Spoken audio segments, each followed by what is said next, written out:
My name is Paige Mercer. I'm 31 years old.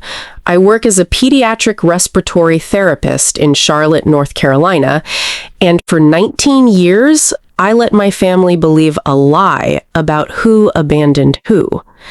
I was 12 years old the night my father pulled our truck into a gas station off Highway 85, looked at me in the rearview mirror, and told me to get out and find my own way home. I thought he was joking. I remember laughing, actually, a nervous little laugh, because that's what you do when you're 12 and your father says something so cruel it doesn't sound real yet. Then I saw his jaw tighten the way it did right before he lost his temper, and I understood he meant it. I climbed out of that truck in the dark, my sneakers hitting gravel, and I stood there in the cold while my mother stared straight ahead through the windshield like I wasn't even there. My older brother Ethan didn't say a word either. Nobody did. The truck pulled away, taillights shrinking into the night, and I stood in that parking lot believing with my whole heart that they were coming back. Welcome back to the Family Revenge Tales. I want to tell you what happened that night and everything that came after, because it took me 19 years to finally say it out loud in front of the people who needed to hear it most. It started 3 days earlier at a church fundraiser. My father, Richard Mercer, owned an auto repair shop outside Greenville, South Carolina, and to everyone at Grace Community Church, he was a good man, hardworking, faithful, the kind of father other parents pointed to when they wanted their sons to grow up right. What nobody knew was that his shop was drowning in debt, and he'd quietly dipped into the youth mission trip fund to keep the lights on. I didn't know that either. I was 12. I'd overheard my parents arguing about it in the kitchen one night, my mother's voice sharp and frightened, my father's low and defensive. I didn't understand what it meant. I just knew in my stomach that something terrible was coming. 3 days later, we were driving home from Ethan's baseball tournament, and my father pulled off the highway at a 24-hour truck stop outside Spartanburg. He told me to get out. You want to embarrass this family in front of the whole church? You can figure out how to get home on your own. I begged. I remember that clearly, the way my voice cracked when I said, please. My mother never turned around. Ethan stared at his hands in his lap. And then the truck was gone, and I was alone in a gravel parking lot at 11 o'clock at night in October, wearing Ethan's old baseball hoodie because it was the only jacket in the truck. I waited by the pumps for almost 2 hours. I told myself they'd circle back, that my father just wanted to scare me, that any minute the headlights would come sweeping back into the lot. They didn't. Eventually, the cold got to be too much, and I found an unlocked laundry room attached to the station, and I curled up on the floor between a folding table and a vending machine, and I kept whispering to myself, "They're coming back, they're coming back," until I fell asleep from exhaustion more than comfort. A woman named Marcia Bell found me there the next morning. She worked the night shift and was doing her final walkthrough before her shift ended. I'll never forget her face when she opened that door and saw a 12-year-old girl asleep on cold tile. She didn't ask a single question before she got me a blanket and a carton of chocolate milk from the cooler. Then she called the police, and she sat with me the entire time, holding my hand like she'd known me my whole life instead of 10 minutes. When my parents were finally located, they told the police I had run away after an argument. They said I'd threatened to leave before, that I was a difficult child, rebellious. It wasn't true. Not one word of it. But it was easier for people to believe than the alternative. Except the social worker assigned to my case, a woman with sharp eyes and a quiet, careful way of asking questions, noticed the story didn't line up. The timeline was wrong. My father's clothes didn't match what a man running gas station to gas station in a hammock would look like. Something about it sat wrong with her, enough that she kept digging. My grandmother, Diane Whitaker, drove in from Rock Hill within hours of hearing what happened. She took one look at me and didn't ask me a single question about what I'd done wrong. She just held me. That was the first difference I noticed between her house and the one I'd grown up in. Nobody in that house ever demanded I explain myself for existing. I ended up staying with her. Permanently, as it turned out. My parents didn't fight very hard to get me back, and by the time I was old enough to understand what that meant, I had already stopped waiting for them to. Diane raised me from 12 to 18 in a small house with a wraparound porch and a rule she repeated so often it became part of how I thought. The truth is never something you have to apologize for in this house. I believed her. I built my whole life around that sentence. I went to college, became a respiratory therapist, specialized in pediatrics because I think some part of me wanted to protect kids the way nobody had protected me. I met my husband, Daniel, at the hospital where I worked. I never told him everything. Some wounds you carry because explaining them out loud makes them real again, and I wasn't ready for that. For 19 years, I had no relationship with my parents. No calls on my birthday, no holidays, nothing. Ethan drifted too, though not entirely by his own choice. He believed the story our parents told him, that I was the one who'd walked away, that I'd chosen Diane over my own family. He grew up resenting me a little, I think, for a decision I never actually made. Then, this spring, an ivory envelope arrived at my house in Charlotte. Inside was a wedding invitation. Ethan was engaged to a woman named Madison Whitmore, whose family was well-known and well-respected across South Carolina.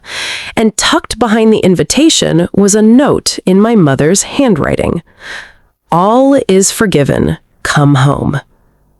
I sat at my kitchen table and read those 5 words maybe a dozen times, waiting for them to make sense. Forgiven for what? I hadn't done anything except tell the truth to a church lady when I was 12. There was no apology in that note, no mention of the truck stop or Marcia or the 19 years of silence, just forgiveness offered to me as if I were the one who owed something.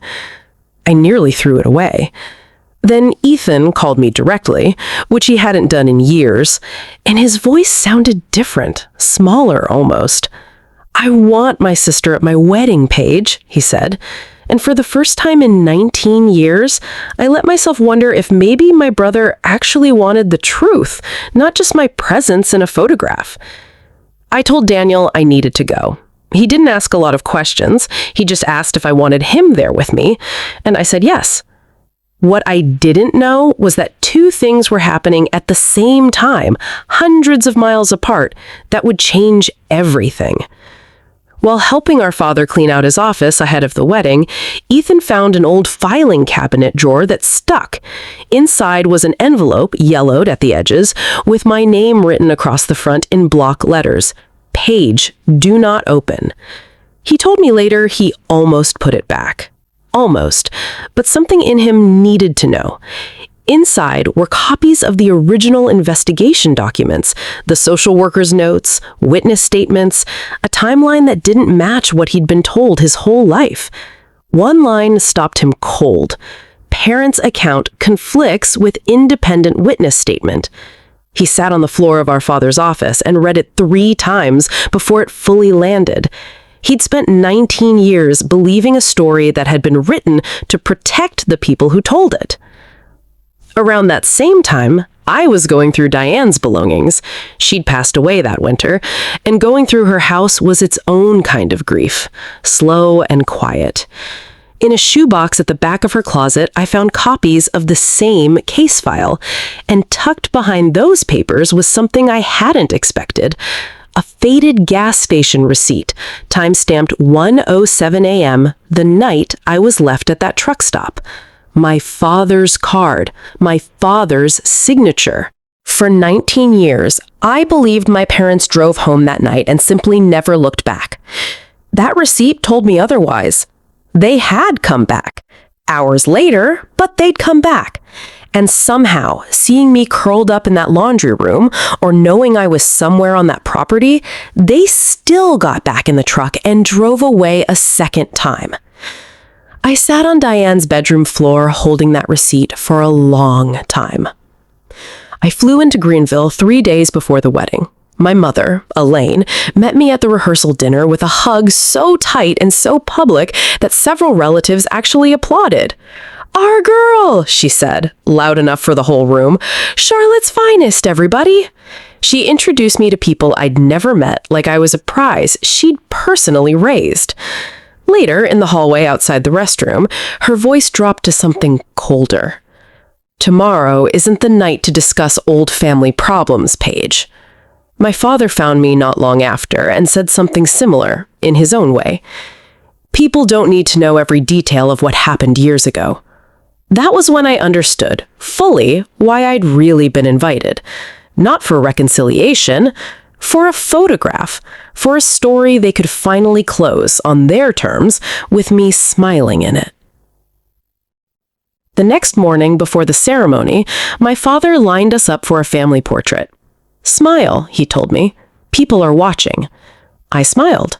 I looked directly into that camera and smiled, because I already knew that photograph would never mean what he wanted it to mean. The wedding itself was lovely, I have to say that honestly. Madison walked down the aisle and Ethan cried openly, and for a few minutes I let myself just be happy for my brother, genuinely happy, hoping he and Madison would build something better than what we'd grown up inside. Then came the reception. Nearly 200 guests filled the Whitmore family's estate. String lights strung across the lawn, everything beautiful. My father took the microphone to give a toast.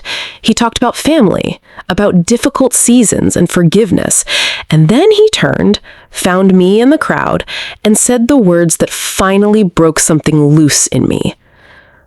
"After everything, we're just grateful our daughter finally found her way home." The room applauded. 200 people clapping for a lie, believing I was the one who'd walked away. I didn't scream. I didn't cry.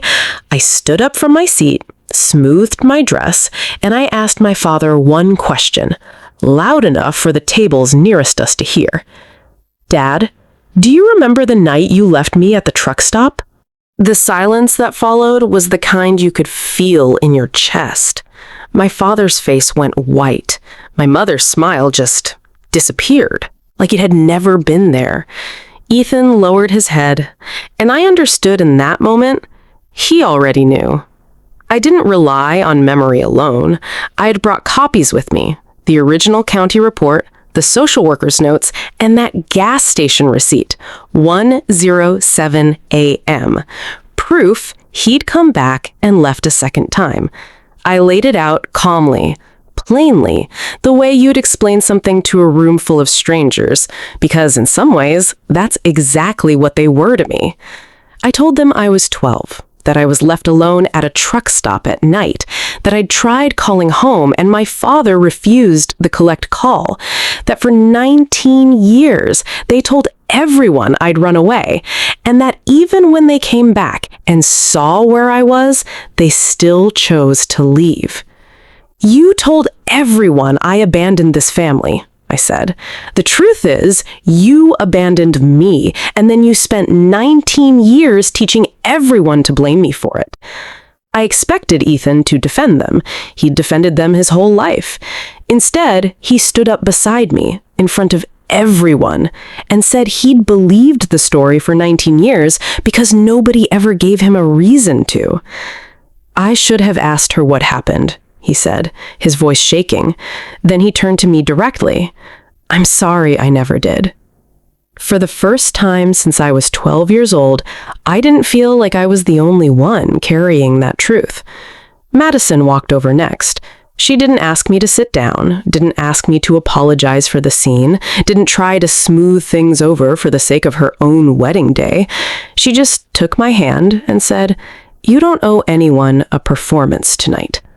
Then she turned to Ethan, and in front of both families, she made it clear that whatever they built together going forward would be built on honesty, not on appearances. The bride, on her own wedding night, was the one who finally broke my family's oldest rule. My father tried to regain control the way he always had. "We don't air family business," he said, the same sentence he'd used my entire childhood to keep everyone quiet. But this time, nobody obeyed it. I watched 200 people understand all at once that the sentence had never been about protecting the family. It had only ever been about protecting him. I found my mother outside near the valet stand about 20 minutes later. She was furious, accusing me of ruining Ethan's wedding, of embarrassing the family in front of everyone who mattered. I didn't raise my voice. I just told her, "You didn't lose your family tonight, Mom. You lost control of the story." And then I walked to the car where Daniel was waiting, and we drove back to the hotel, and I didn't look back. The weeks after were messy, the way truth usually is once it's finally out in the open. Some relatives sided with my parents. Some admitted quietly they'd always wondered why a 12-year-old girl would just vanish from her family overnight. My parents never apologized. I stopped expecting them to. But Ethan started calling me every Sunday. It wasn't instant or easy. Sometimes we talked about childhood. Sometimes we just sat on the phone in silence because some of what he was grieving didn't have words yet. I let him have that. I understood better than anyone what it costs to grieve a version of your family that never actually existed. This past Thanksgiving, I hosted dinner at my house in Charlotte. Nothing fancy. No performance for an audience, no seating chart designed to make anyone look good. Just a small table. Me, Daniel, Ethan, Madison, and the people who actually wanted to be there. At one point, Ethan opened my fridge and started laughing because sitting on the shelf was a carton of chocolate milk, the same kind Marcia had given me all those years ago. I still buy it sometimes. I don't fully know why. Maybe because it's the first kindness I remember from that night, and I like keeping a little piece of it close. I still have the note Diane wrote me the year I graduated college, tucked into a frame near my kitchen table. "Tell the truth, then come home." For years, I thought she meant home as in the house I grew up in, the family I was born into. I understand it differently now. Home was never that house, or that church pew, or that photograph my father demanded I smile for. Home was wherever I could tell the truth and still be allowed to sit at the table. And for the first time in 19 years, I don't feel like I finally found my way home. I built one. If this story moved you, if any part of it reminded you of your own family, your own silence, your own truth you've been carrying alone for too long, I want you to know you're not required to keep protecting the people who never protected you. Subscribe to the Family Revenge Tales, because every week we tell stories about the families we're born into and the families we choose to build once we finally stop asking permission to be believed. Wherever you are tonight, remember this. The truth doesn't need an audience to be real, and it doesn't need anyone's forgiveness to be valid. Speak it anyway. Your home is waiting on the other side of it.